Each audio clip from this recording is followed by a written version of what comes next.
Alright guys, we are back, and this time it's the worst to best of Splinter. Now, I'm going to do a spoiler here. There really hasn't been a horrible Splinter. Now, there's the Out of the Shells or whatever Splinter, but that's not really a movie. That's just a really bad stage performance, which is funny because Cam Clark does play in that, and they use their story from the movie. Let's not go Out of the Shells.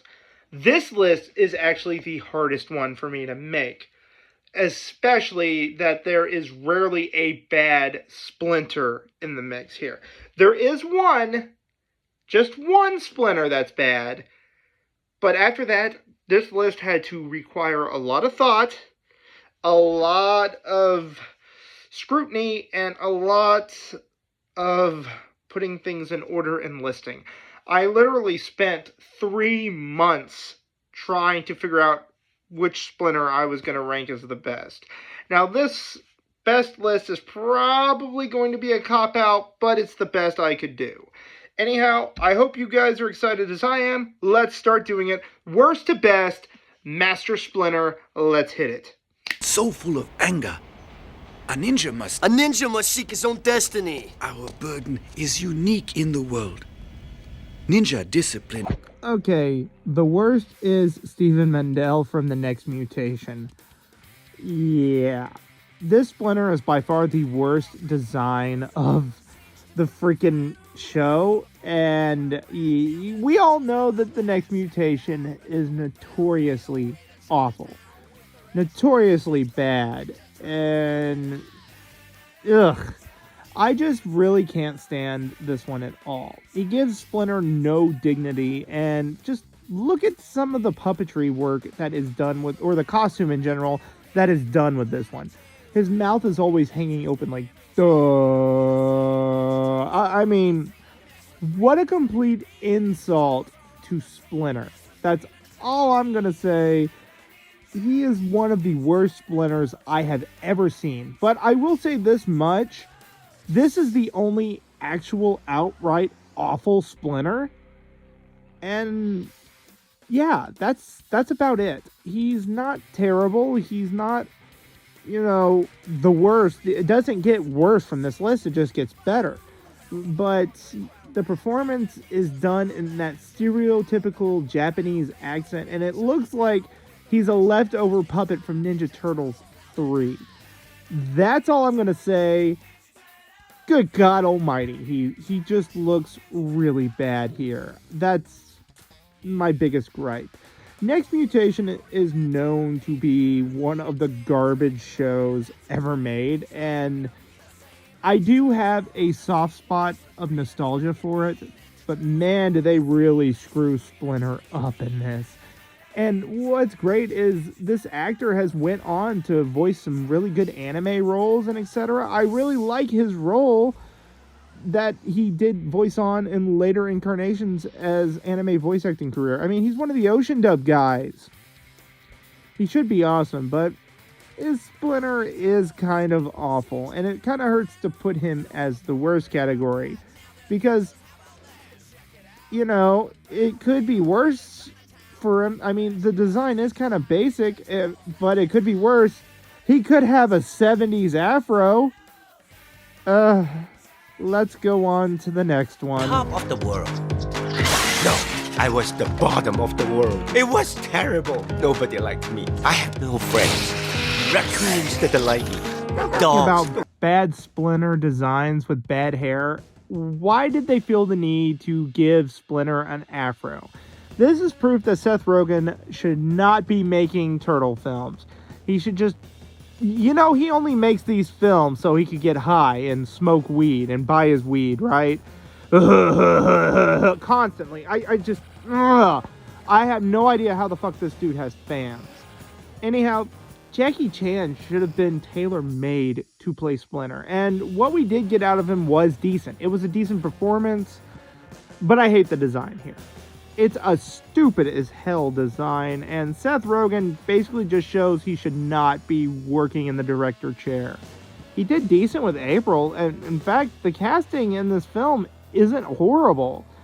But like I said, with most of these this movie in general. It focuses more on flowing animation and wow, look at how good we can do with these characters and etc. with little to no story input. I mean, it's okay, but that's about it. And Seth Rogen has claimed to be the biggest Turtle fan ever, but he really kind of screwed Splinter up. Jackie Chan should have been tailor-made to play this role, like I said. This should have been one of his big roles. This should have been the best Splinter. But unfortunately, it wasn't. It was a very bland performance. Now, it's not as bad as the design from the 2014 and 16 Turtles, the Bay version, but I just don't like the feel to this one. I hate this afro. This afro is the stupidest shit I've ever seen. I thought the ponytail looked bad, but the afro looks stupid. I apologize, I'm raging again. This is proof why Seth Rogen should not be doing these movies, but yet, he's making another one.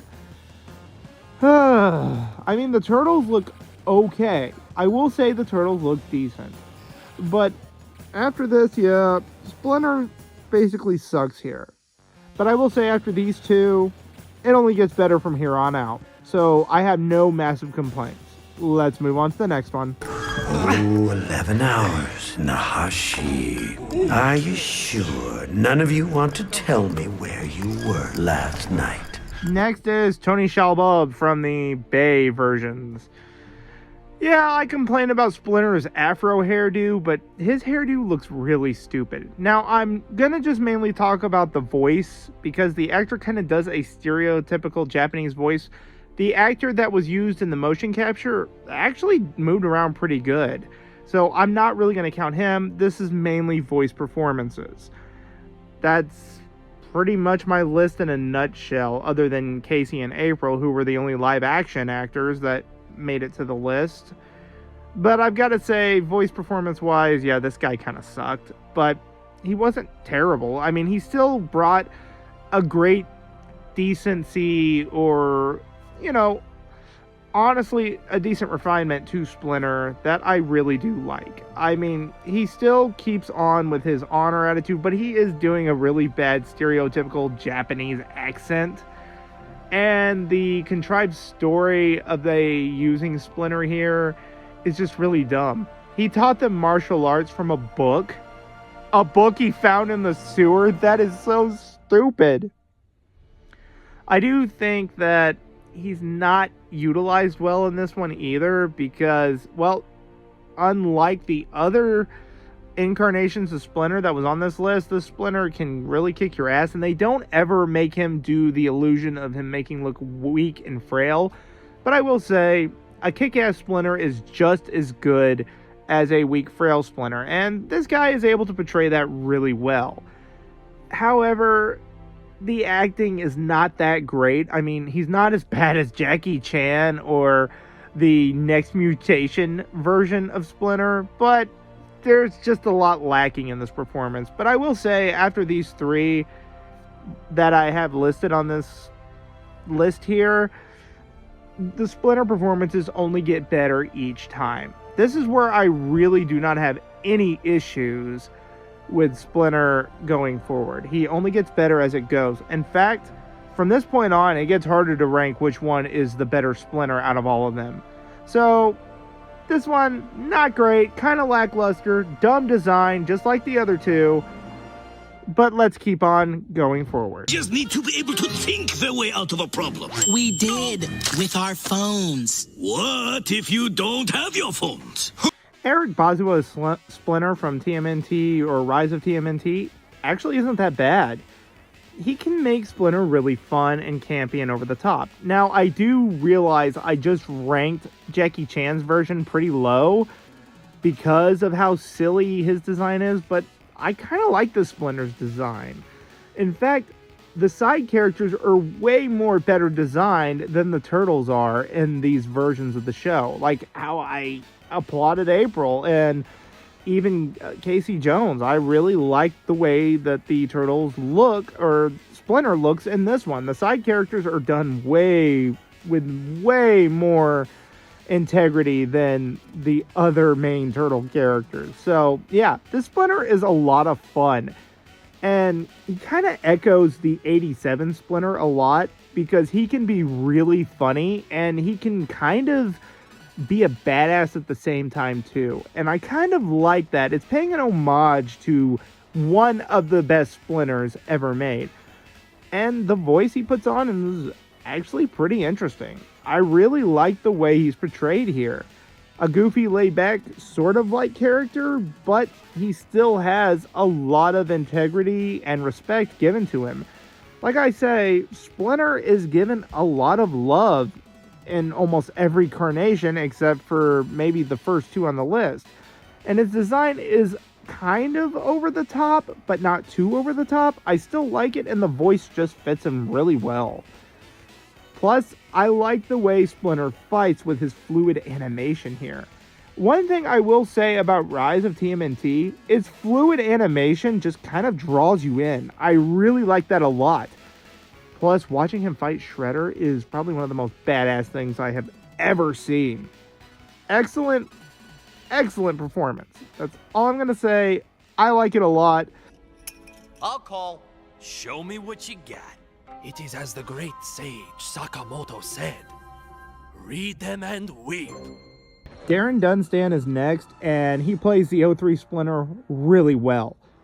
And he kind of goes into more of the wise old sensei route, and I do like the father-son bond he has with the turtles. That's definitely way more pronounced in this version of the series.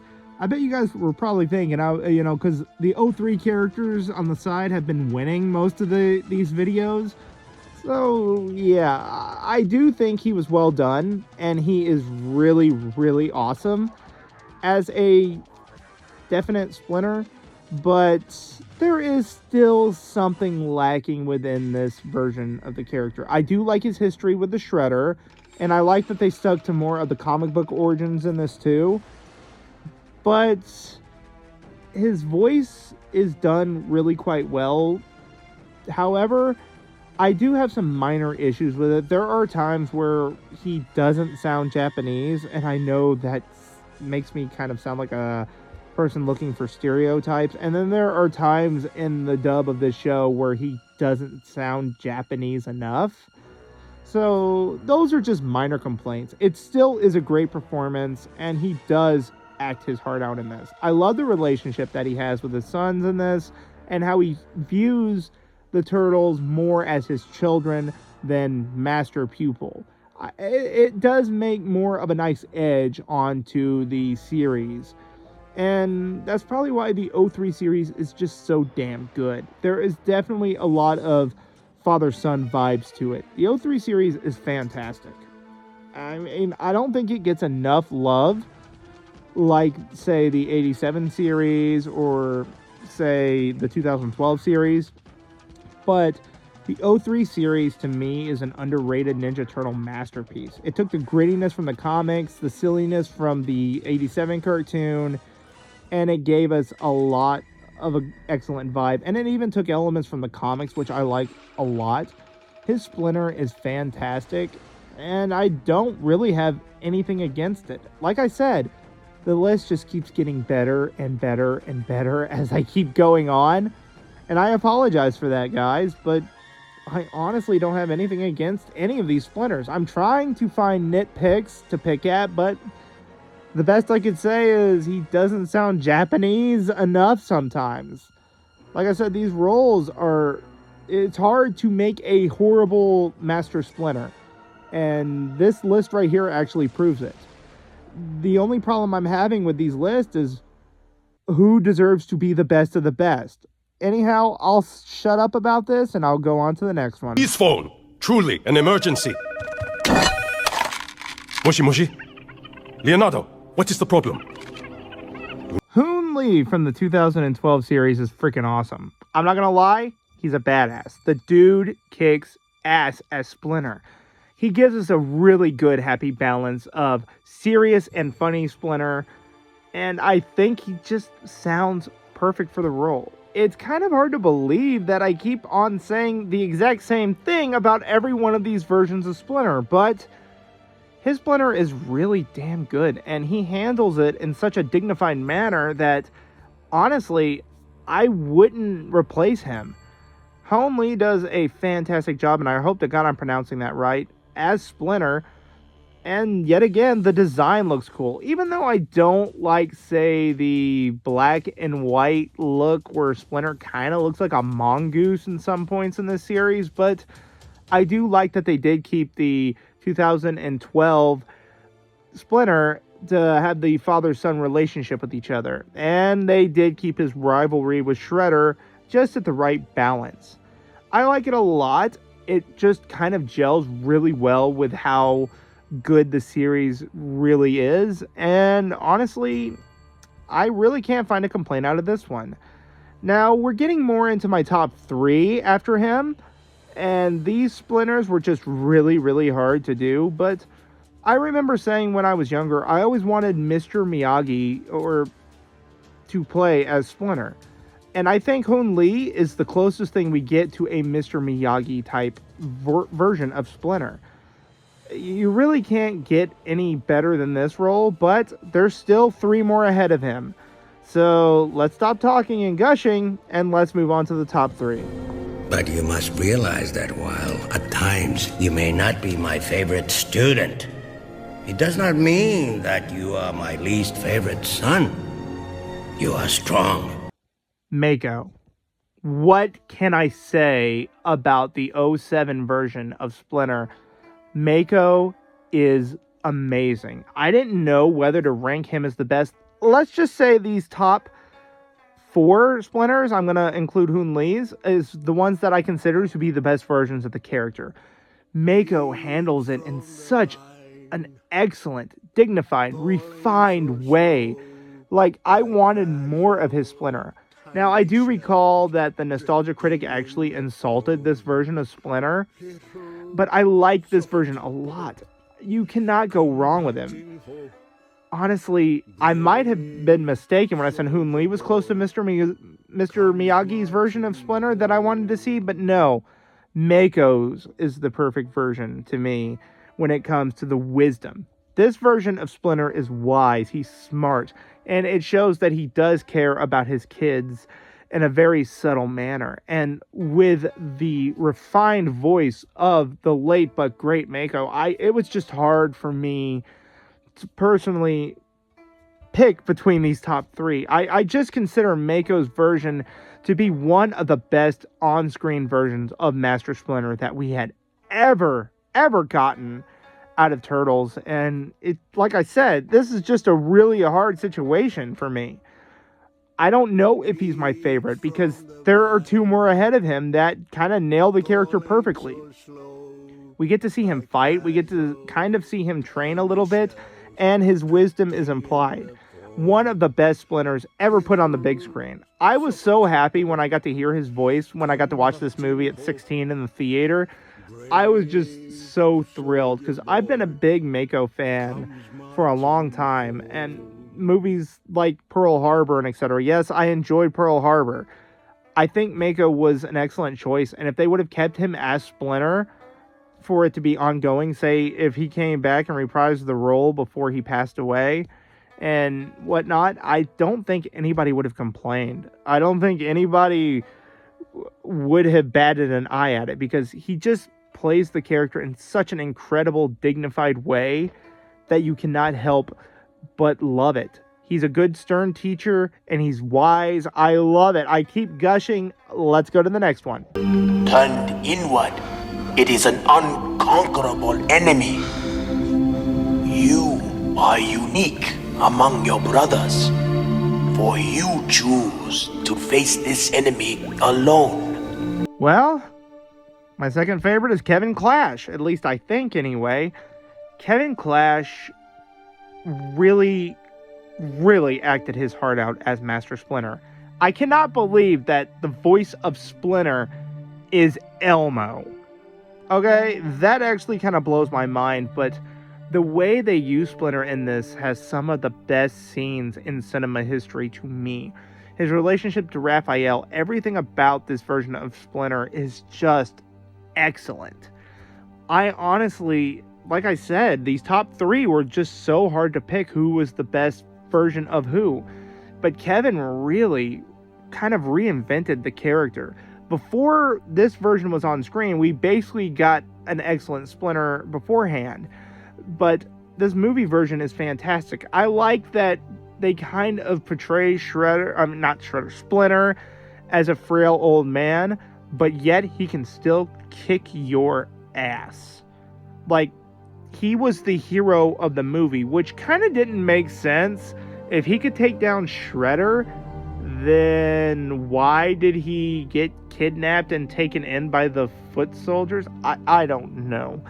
I love his backstory, his rivalry with Oroku Saki, the Shredder.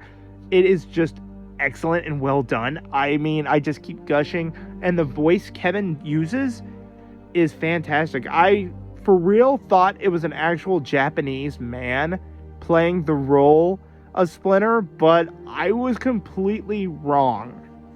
When I found out when I was a little older and I looked it up, and I seen it was freaking Elmo doing the voice of freaking Splinter, that just blew my little mind right there. One of the best Splinters ever put to screen, ever put in any kind of media. I don't know. When I read the comics, I hear a lot of his version. I think of that. The design looks cool. The ripped white tattered robe. The look of the character, how he looks all weak and frail. The one ear that is chopped.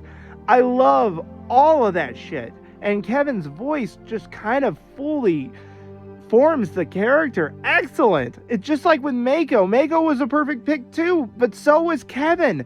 I still cannot believe it was Kevin Clash. But as you can see, he did not get ranked the best.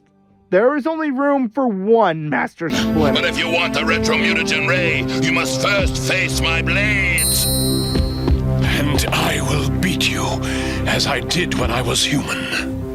Yes, Peter Renaday from the 87 cartoons is freaking awesome as Splinter. Why do I love this Splinter the best? Well, because he's not actually kind of a frail old man in this one. In fact, Peter's voice, I thought was actually legit authentic Japanese, but I was completely wrong. Talk about perfect casting here. He played Splinter perfectly, and I think some of my favorite moments with him is where he could be from really wise to snapping and losing his mind. Like, I like when the turtles are actually pissing him off and he's like, "Nah! Enough!" Or some of the other parts where he could just be an unpredictable maniac where he's just like, "Let's party!" on Michelangelo's birthday. Yes, he could be extremely funny too, because he can come off as the wise old master, but he can also kick the shit out of you if he needs to. One of my favorite lines with him is kind of when he's talking to Donatello about mixing up a certain cure for something, and he's like, "Pray that it works, my son, because your brother Turtles, the world, and everyone is depending on you. But don't feel you're under any pressure." I don't know. I like funny Splinter mixed with badass Splinter, and he captures the perfect balance. The voice works really well. Peter's voice is just honestly what I hear when I read the comics. That soft-spoken, wise voice, but then he could just snap at you on a dime is unbelievable. I mean, I just freaking love it, and the comedy scenes in it are fantastic. But when he wants to be serious and kick some ass, one of my favorites is between him versus Shredder in episode 5, and they keep that rivalry going throughout nearly the entire run of the show until around the Red Sky seasons. But man, Splinter is actual legit badass in this. Even Shredder fears him.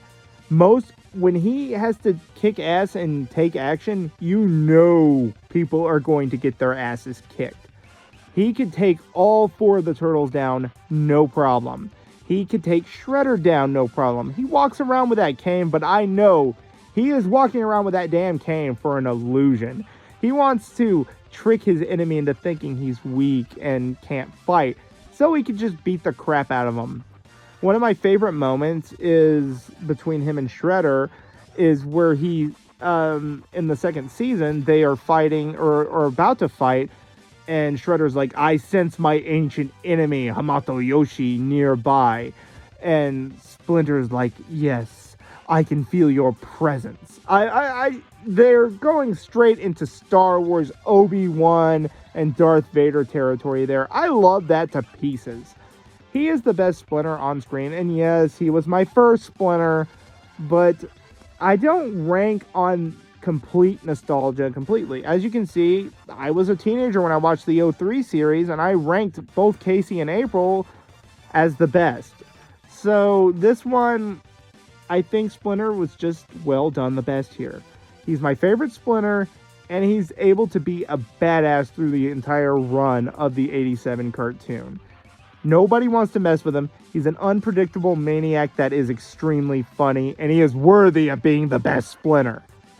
And that about does it on this list. It was a hard list to make, but I think that Peter had to be ranked as this. And we have finally got it done with Splinter.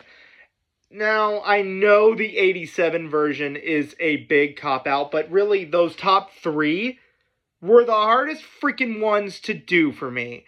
I mean, good God, it was a lot of work and effort put in, and there rarely is a bad Master Splinter performance. I mean, even when they did that crossover of the 03 Turtles and the 07, or not 07, 03 Turtles and the 87 cartoons version, and they disrespected the Turtles entirely, this still was awesome. So I can't honestly complain.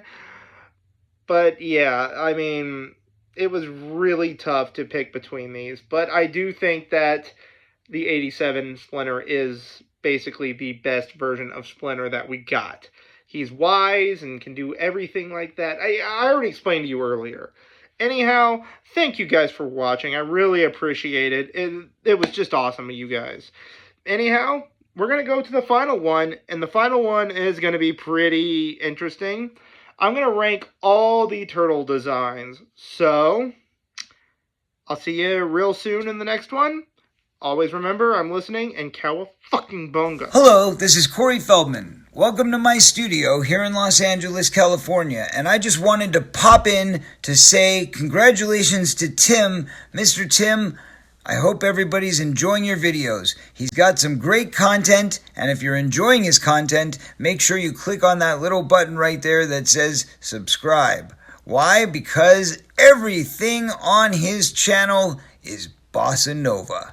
That's right. Congratulations on your channel, Mr. Tim. I'll be following you, and I know everybody else will too. Pizza Power!